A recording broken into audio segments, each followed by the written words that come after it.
Hi guys, welcome to Crazy Burger. In this video we're going to have a first look at the Anbernic RG Cube. Without further ado, let's get started.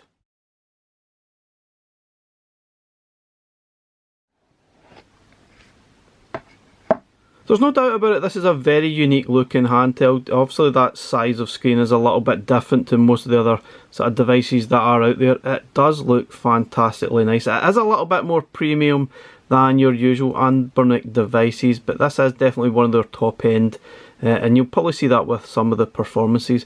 It's got a 3.95 inch IPS screen. It is completely fully laminated and it is multi-touch, so you can actually touch it. It is based on Android after all. It's got a fairly powerful processor and it's got a decent battery life as well. It's got a quad-core Mali G57 GPU, so it should be pretty powerful. I'll leave the stats on the screen if you're interested in that type of thing. It's got built-in Wi-Fi as you would expect, given it being an Android. I think it's based on Android 13. But anyway, before we have a good look at the handheld, let's see what else was in the box. Obviously that you've got your tray here. You've got your usual instruction user manual, which doesn't really tell an awful lot, to be honest, about the games. It talks a little bit about the different buttons that are on the unit, but nothing too exciting that's probably worth reading about. In the box there is actually a screen protector if you want to put that on. You've got your charge cable in the little box at the side here, and you also get a memory card. Depends what version you obviously purchase, but this one comes complete with 128 gig memory card. It doesn't look anything special, so you may want to switch this out to your own memory card. There are ROMs already included in this device, so it is more or less pick up and play, which we'll find out in a little minute. So just as a quick size comparison, this is the last Anbernic device I actually purchased. This is the ARC-D, and this one obviously was based off the Saturn, and this one is a little bit heavier. But you can see it is even a little bit longer. Slightly different devices in this one. The RG Cube is certainly a lot more powerful. Just another quick comparison. This is my sort of cell phone, so you can see it is about the same size as a standard mobile phone these days. So having a look at the actual device, obviously it's got that really odd square screen, which you don't really see that often. It's got a really nice D-pad. It does have a nice sort of smooth feel to it. There is some textures on the back though, we'll have a look at that in a second. It's got some nice sort of thumbsticks. They are both clickable, which is nice. I like the placement of all of these. It is a little bit tight, you can tell obviously the button layout is quite tight, but I think they've managed it really well. And that D-pad is definitely screaming quality. And that's something that was apparent as soon as I opened this up. It was screaming quality right at me. It definitely felt like a premium product from Anbernic, there's no doubt about it, and you are obviously paying that price. The sort of face buttons feel really nice as well. They are absolutely lovely. You've got a few buttons on the face here as well. You've got a function button that jumps straight to the emulators, and you've also got a kind of home button that jumps back to the Android thing. There's a select and start button on this side too. Not sure if you can just about make that out. And that's all on the front face. You've got a sort of on-off light here as well, and obviously the thumbsticks do light up once you turn on, which is really nice. You've got some, I think these are the speakers that are on the bottom, stereo speakers at the bottom of the device. If you turn it round either side, you've got nothing on this side. The sort of L1 and R1 are a little bit clicky, although the L2 and R2 have a lot more travel to them, so hopefully they are pretty good. Obviously you'll maybe use them for Gamecube, Dreamcast games as well, and maybe even some PlayStation titles, PlayStation 2 as well. Now you've got your USB-C charging slot here. Now I did read in the manual that you can connect to an external display using this as well, so I'm not sure how that'll work. So it is interesting you're missing that HDMI out if you want to use this on your TV. So we'll have a look at that maybe in another video, how that works. You've got an outlet vent up here, which hopefully should stop the unit from heating up. You've got your headphone jack, and you've also got the memory card slot right at the top. That's where you'll put your memory card into your device. Looking around the other side, you've got your volume up and down button here, which is pretty nice, and this is obviously the main important thing. You've got your on-off switch here. You can also put it into standby by just pressing it on, or just pressing it once, and it gladly doesn't actually drain the battery down when it's in standby mode, so that's really good. Battery life is about 70 hours. apparently, but I think I've had probably slightly longer than that. It could last a lot longer if it's just in standby, but obviously depending on what game you play, you might see some slightly shorter or even longer depending on what you're actually playing. Looking onto the back of the device, they've only got these sort of slight grips at the side here. Everything else seems pretty smooth. You've also got another sort of outlet vent at the back here to stop it from overheating. Overall, it does feel really nice in the hands. It fits perfectly nice for gameplay. It feels really, really cool. But anyway guys, obviously without further ado, let's get it turned on and let's have a look at it in action. Now, certainly the first thing you notice when you turn on is those lovely LEDs round the thumbsticks. Now it's obviously just cosmetic, but it does look really, really nice and it definitely catches the eye. Is it a little bit off-putting when you're playing games? Maybe sometimes it is, but it certainly looks brilliant. When you turn this unit on, you obviously have to go through the setup process, which I'm not going to go through. It's fairly standard. You can obviously add Wi-Fi information so that you can maybe download games from Google Play, that type of thing. But this is the screen you'll probably get greeted with. You've got access to Chrome. It is running Android 13, but don't worry, it is very simple to actually set up. If you press this button on the left here, this is basically a function button. You can jump straight into the emulators that you have available. And there are a good selection. Noticeably there are quite a few missing, which you may have to go onto Google Play and download separate sort of emulators to play them, such as Amiga, C64, maybe Atari Lynx, and all those home computer stuff as well. So there's a lot here, but also there is a lot missing. There's certainly a few thousand games already on the memory card, I noticed as well. But they're easy enough to go through. You can just scroll through that, or you can use the thumbstick depending how you feel. But once you've got your memory card slotted in, it should set up automatically. You may have to point the obviously point the sort of app to the correct location to where your ROMs are kept in your memory card, but it should be pretty straightforward. To access, this is the search function. To press start, just press B to go back again. But you want to get the different options, press the select button and you'll come up with obviously your recently played, you've got your favourites, you've got a search function here as well, settings and tools. If I have a quick look at tools, this basically shows you where you can point the app to the correct location. So it says scan ROM on TF card, and it just scans it. It takes maybe a minute or two, and you'll then bring in all the ROMs that are already on the memory card, and you can add your own as well at any point. And then once you're on here, just press X and it'll refresh and add any games that you've already added. So there's different settings here. You can add the overlays or remove them if you want. Inside in the games, there are big borders in some of the games, but they're just using the overlays to sort of hide that. So it's up to you if you want them on or off.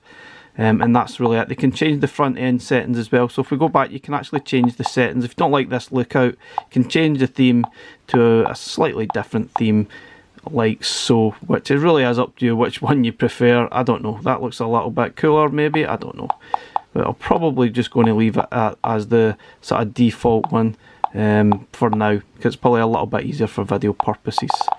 There's not really a lot more settings in there to mess about with. There's media, different music, background music, emulator selection. There's obviously the list there that's already selected. I guess if you don't want to see a certain one, you can just select it and it will disappear from that. So that's basically that. Pretty straightforward stuff. As I said, if you want to scan, if you've added a new game to your memory card, you can just press the X button and it brings up this. It says confirm if you want to rescan, and that's basically that. Pretty simple stuff. Obviously once you get into the ROM, you've got a different list here. You can obviously search as well, because obviously you don't really want to be going through all this list. And you can see at the bottom there, there's 494 NES games. If you want to go through them quickly, you just have to sort of do that with the D-pad. It does zoom through them very quickly, but can be a bit tedious. You maybe want to do a search if you're looking for your favourite game, which is really just pressing the start button. Easy peasy stuff. You want to switch between the different options at the top. You've obviously got sort, we had different sort of sort, and you got your favourites and even recently played games as well, which might be more helpful to get there. So obviously if you find your favourite, just tag it by, I think we press the X button. If you find your favourite game, just tag it. It will then create a favourite and it will then land into the favourite box right here. Easy stuff. Very obviously it's very pick up and play. Now that's not the same for a lot of these Android products. If you've maybe bought a Retroid Pocket 2 or 3 or even the 4, it's probably not the easiest to set up, and if you're not really comfortable with that, it'll probably frustrate. Great to say that this one is probably more pick up and play than that. I've really not had to do an awful lot at all. Not to say it's perfect, but it is a lot easier than some devices that I've picked up recently. We'll just quickly zoom through what's already here. We've got Sega Master System, PC Engine, the Capcom Play System, Sega Genesis or Mega Drive, Game Boy, Neo Geo, Super Nintendo, more game system from Capcom. I've got the PlayStation, Sega Saturn, Nintendo 64, more Capcom stuff. We've got arcades, we've got Game Boy Color, we've got Dreamcast, Neo Geo Pocket, Naomi, Wonder Swan, we've got PlayStation 2 games, Fireburn Neo, Vertical Arcade, which is mostly shooters I would guess, Game Boy Advance, Atomiswave, PSP, Nintendo DS, and you've got Wii games and Nintendo GameCube games, 3DS and Pico 8. Now I'm not sure how to add any more. I've not had a good look at that.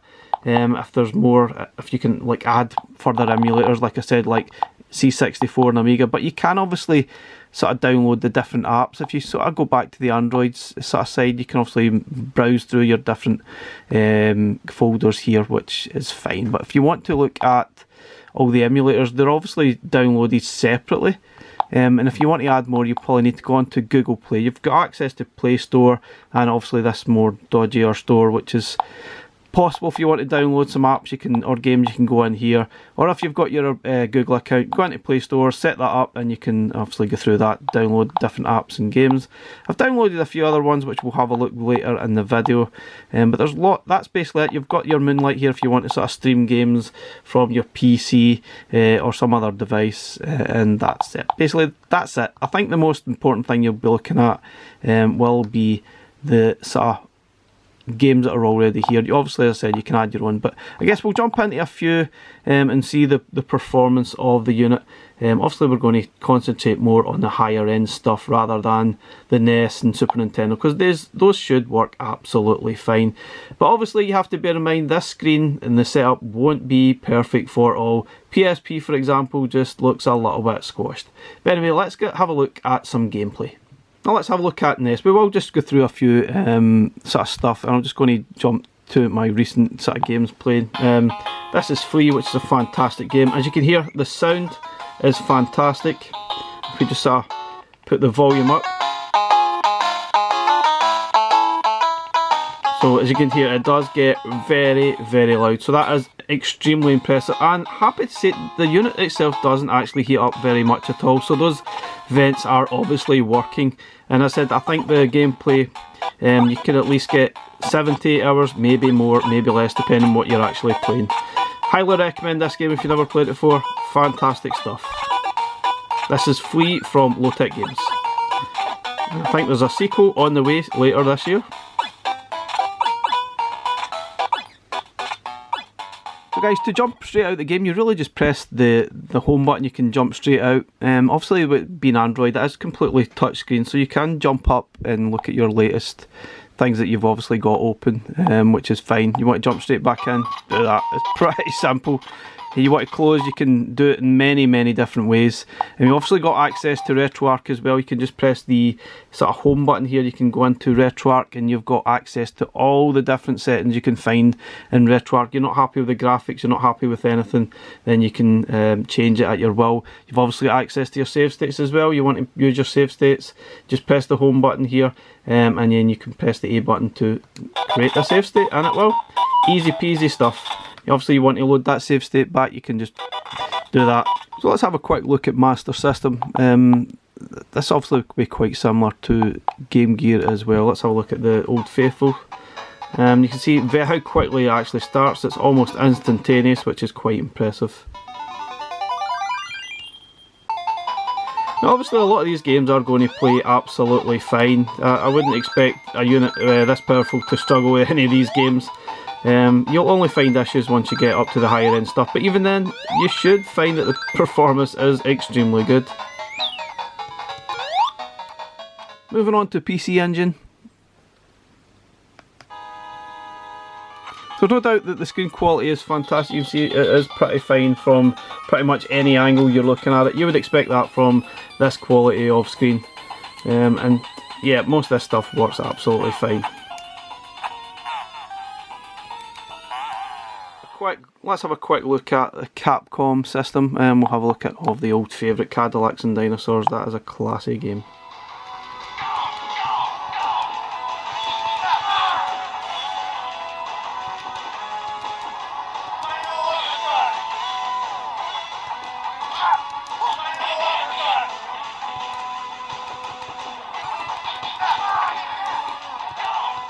So having a look at Sega Genesis or Mega Drive.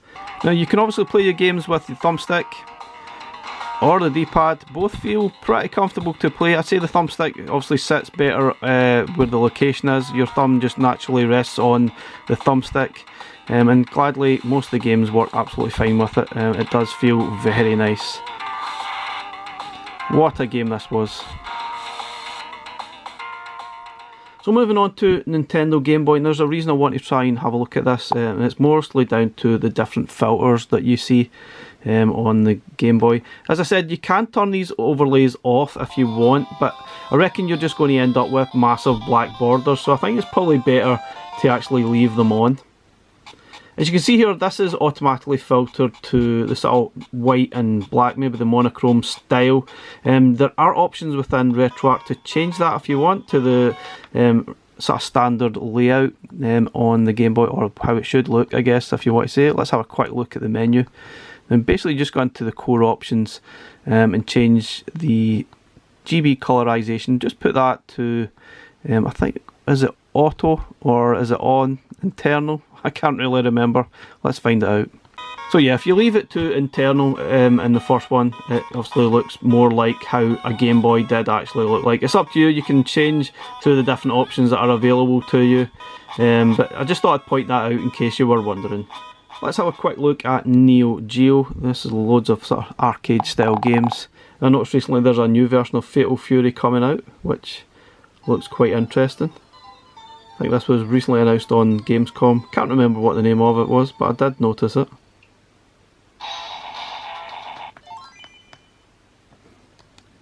Not an expert in this at all, so don't judge the gameplay.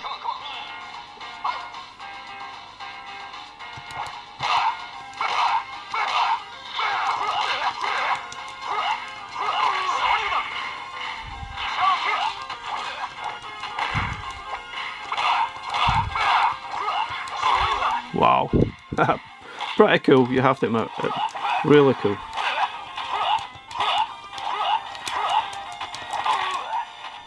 So moving on to Super Nintendo, let's have a bash at something.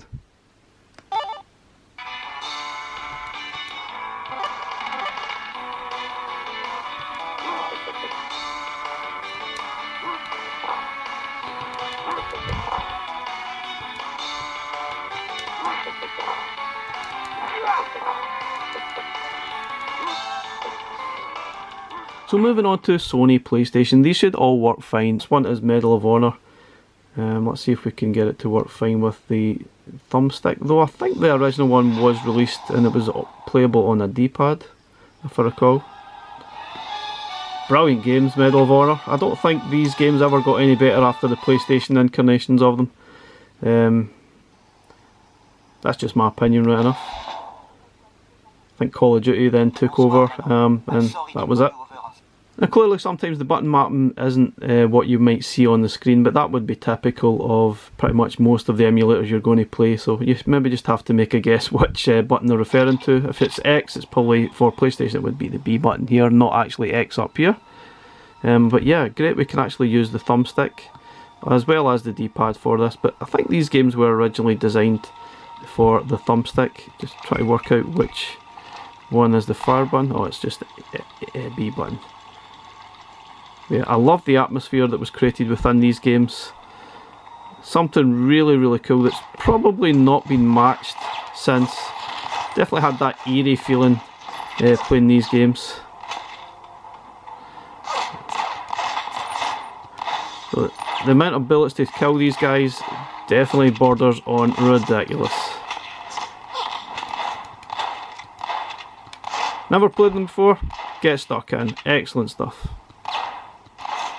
Okay, so on to Sega Saturn. There's definitely some issues trying to play these games. Not sure it's just the games that have been included, or they just don't really work that well. I found issues with button mapping. There are options to sort of fix the button mapping. You can maybe go in and choose the touchscreen display instead. That worked absolutely fine, but trying to get the buttons on the joypad here to work was a little bit hit and miss.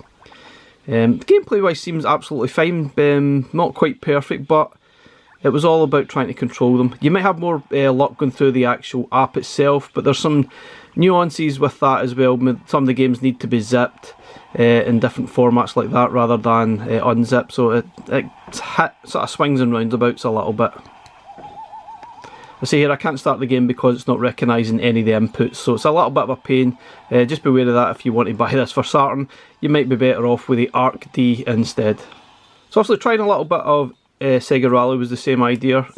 Sometimes the buttons didn't map, sometimes they did. So as I said, the best option is to go into the settings by pressing the home button and making sure the retro game joypad is chosen. Though, even though sometimes it isn't chosen, you might want to change to the on-screen pad, click OK, go out, then come back in and try that again. It might work. And the game might work, but as I said, you might have more joy going through the actual app rather than playing through this setup here. See, the sort of can't control left and right, which is a little bit of a pain. It actually seems pretty good as well, but there's definitely some issues with button mapping. So as I said, try through the app instead. So on to Nintendo 64. Now, most of the games I've tried so far have been absolutely fine. I did have some mapping issues with, I think it was Quake 2, but you can change that in game. That's not a massive issue. Some graphical issues with Super Mario as well, but most of the games seem absolutely fine. So as far as I could tell, there was no massive issues playing sort of GoldenEye. So sometimes the button mapping isn't quite as you would like. It does create a little bit of issues trying to like fire, but you can see the performance seems pretty good.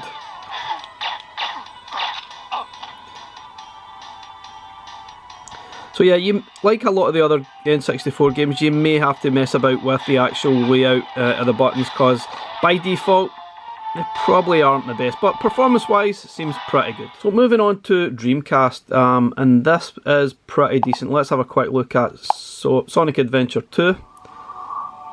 And sometimes there's issues button mapping as well with Dreamcast, but thankfully on this occasion they are absolutely perfect.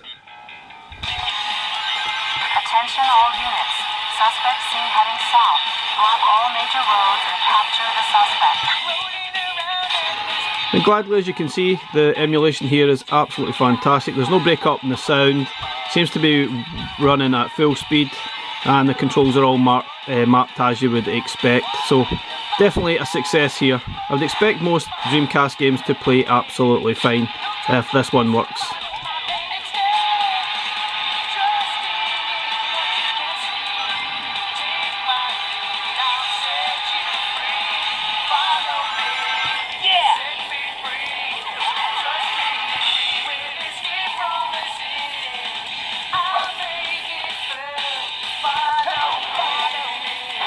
Yeah, pretty decent I would say. Not guaranteeing that every game will work, but the fact this works, I would expect a lot of the other games to be absolutely the same. Okay, so on to PlayStation 2. This has definitely been a surprise to me. The quality of the games running really impressively well. So let's have a quick look at a few of these. And this certainly might make you want to purchase it when you see how well it runs PlayStation 2, especially at this price range. So this is God of War 2. Now there's plenty of save state slots with PlayStation 2, thankfully. But let's have a look at the actual gameplay. How is it running? I think it's running really well. Don't see any massive stutters in the music or gameplay. Seems pretty impressive considering how much is actually going on in this game. That is massively impressive. PlayStation 2 emulation certainly has come a long way in the last few years, no doubt about it.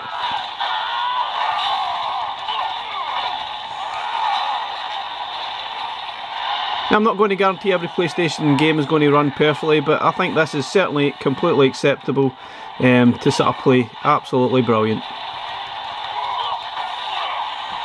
So moving on to another title, which is obviously PlayStation 2, Devil May Cry.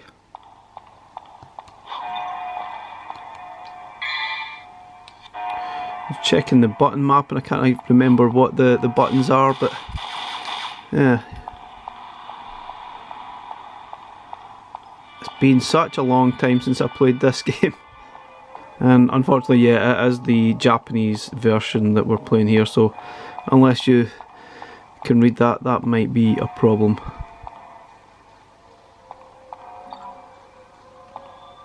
Oh, it's been so long I can't even remember how to play this game properly, but I think it seems to be performing pretty decent.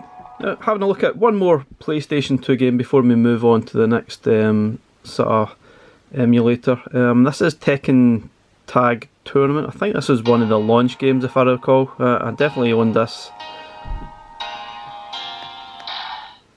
Yeah, Tekken Tag Tournament. Get a little bit of break up in the sort of music there, but let's check out the gameplay. See, it's not quite full speed there.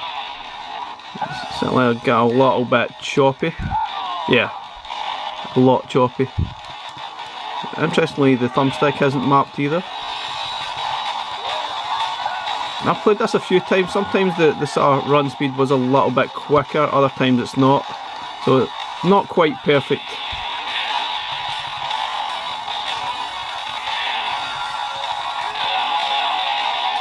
Though, playable, but it is a little bit annoying when you hear the music sort of stuttering a little bit. So quick bash at an arcade game. Obviously I've realised I've not really played any arcade titles on here. One to maybe give this a good try would be Ninja Baseball Batman. Usually a good indication to how well powered this device is and how this actually performs. So yeah, performing really well. I've seen a lot of devices actually struggle massively to play this game. But this seems to be performing perfectly well.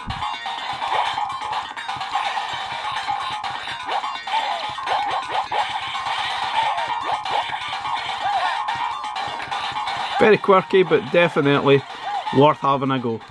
So while we're on the arcade titles, I thought we'd maybe show you how to change the emulator. You can actually just choose your game, press the select button. I think this is actually for overall, so if you change this it'll be for every single game. You can change the emulator and just choose your different options there per game. And you see there are tons to choose from. If a particular arcade title doesn't work, try going through some of these and eventually you should get some joy.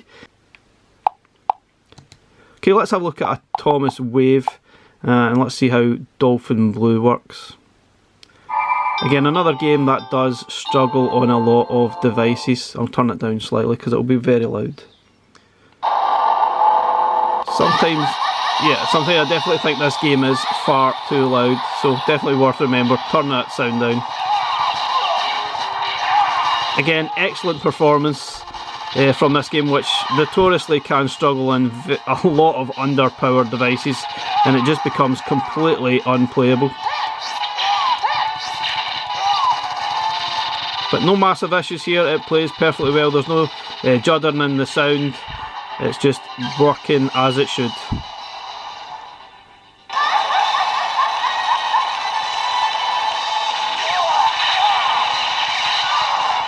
There's so much going on in this though, it's pretty impressive that this is working as it is. Brilliant stuff.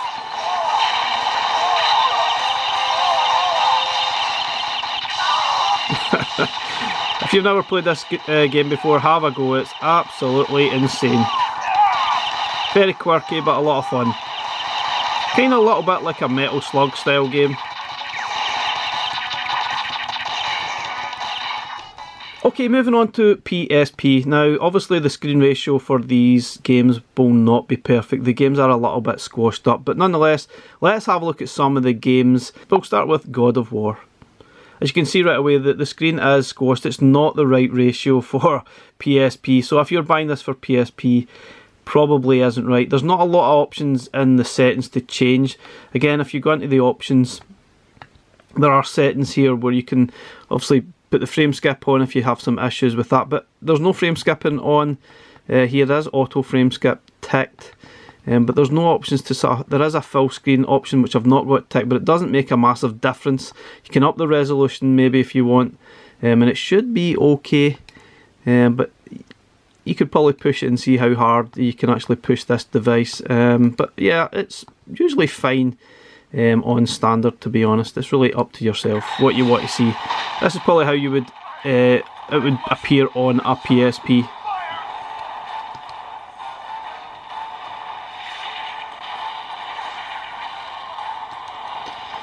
I say I've played so many devices with this game in the last number of years, and most of them don't play this game well at all. But you can see here, no issues. Frames per second up in the top right hand corner there, it's constantly hitting 60, which is pretty impressive. A lot of devices I've played, they're probably lucky if you're getting 10 frames per second, 13, 15, certainly nowhere near 60, but this is running absolutely perfectly, and you could probably play it better than the PSP could if you up the graphics, which is absolutely crazy.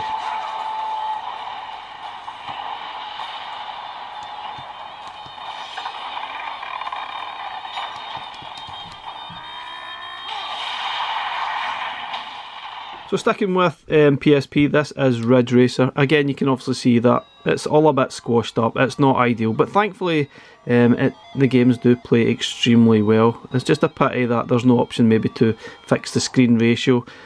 Obviously if you fix it, you're going to have massive borders, but yeah, there's no perfect solution here. Now if you don't mind the squash screen, then you're going to have a lot of fun, because these games are playing perfectly well, and obviously the thumbstick does work as well, which is great.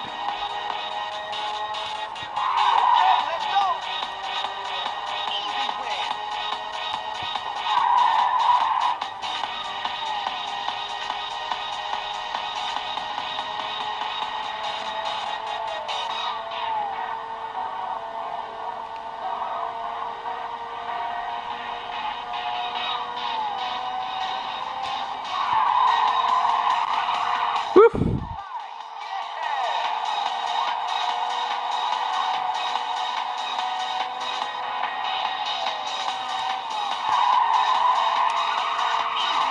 I'm enjoying this far too much.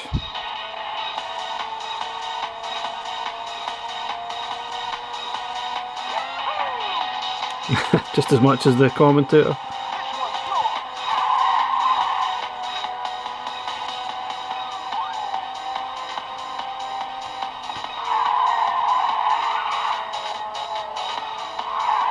Ah, I was going so well. Okay, moving on to Nintendo DS, and obviously we've got touchscreen too, which is massively helpful for playing DS titles. So I'm sure they work fine, but I think ideally you would probably want to get full screen, so I'm sure there will be options to sort of change that. I'm not sure where the options are though. So I'm not really sure, there's no options there to change any of the settings, so you might have better luck going through the app itself, but the game seemed to perform okay, just not quite ideal. I'm not sure why you would want to play DS games on this, but the option is there, they seem to perform pretty well. And before we go into GameCube, let's have a look at 3DS, they're obviously pretty similar, let's choose a game. So let's have a look at, this is obviously using a slightly different emulator on the 3DS, so we might have some more options than we do on the DS. Does it work though? Yeah. So the screen is a little bit bigger, so probably more playable than the DS games are. I think you can see there at the top left hand screen that the game isn't quite running at full speed. Are there more options here? Yeah, so in this we have more options by pressing the home button. In the DS emulator there was no options by pressing this, so not sure what's going on there. You might have more joy going through the actual app rather than the setup that is available here. But yeah, interesting stuff. So if you want to change the settings, there are options here to customise your layout. Just press it again and we'll go back. It definitely seems that this emulator works better than the DS one. At least we've got a sort of fuller screen, you can actually see a bit better. And frame rates are okay. There was a few judders here and there, but for the best part it seems alright. You can see there's a little bit of a pause here and there in some of the gameplay, but I think it's perfectly acceptable. It seems alright, yeah, and obviously we've got the little bit down the bottom, which I think this emulator definitely is more playable and more fun to use than the DS one. Okay, before I jump to the GameCube and the Wii, let's have a look at Pico 8. That's the last sort of emulator on here. Now you could say that this screen is absolutely perfect for Pico 8 games, and if you've never played them before, have a bash. Absolutely superb. Certainly one of those gems out there that probably not a lot of people have played. I absolutely loved it, and it's great to get these on a device such as this.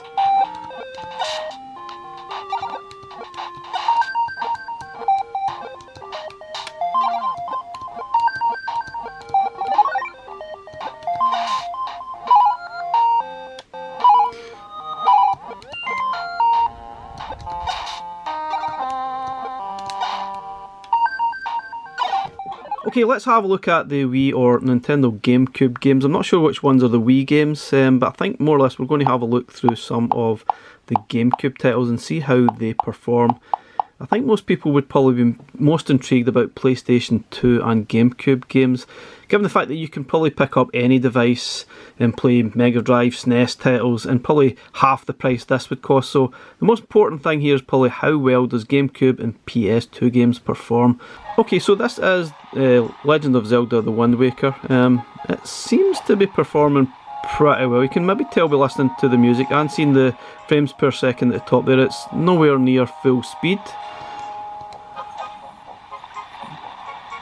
And you're certainly going to have some juddering and sort of mix results with the different games that you do play. So yeah, just expect it will not be perfect.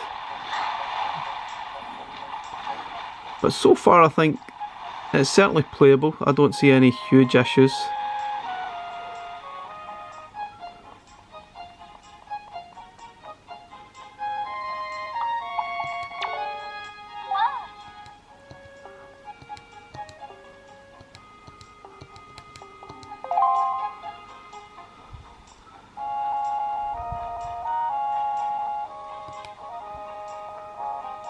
It's been a long time since I've actually played this and finished it. Great title.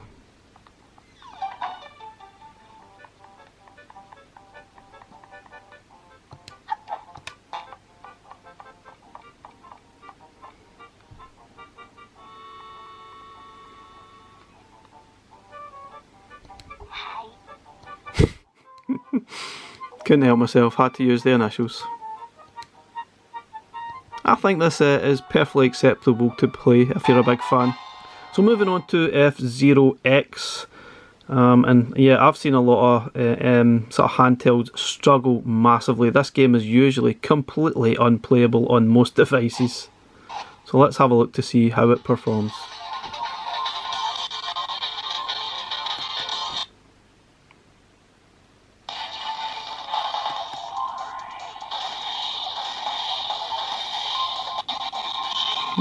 Not too bad so far, some slight juddering in the sound. Seen some slight imperfections with the graphics here and there as well. Nothing too major though. I see there's some slight imperfections there, not sure what's going on there, but you can quickly jump past it. It might be one of those times where you may want to turn the music off while you're playing the game because it's not fun listening to it.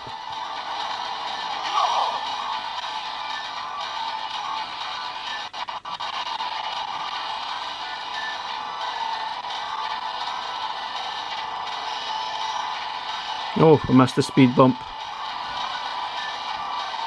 Yeah, you can tell by the sound it's not quite there, is it? Gameplay wise though, it's alright.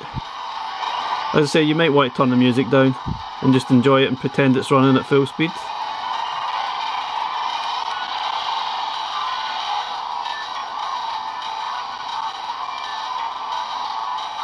think looking at the frames per second at the top, it's hitting about 40, so it's certainly a little bit shy of where it should be.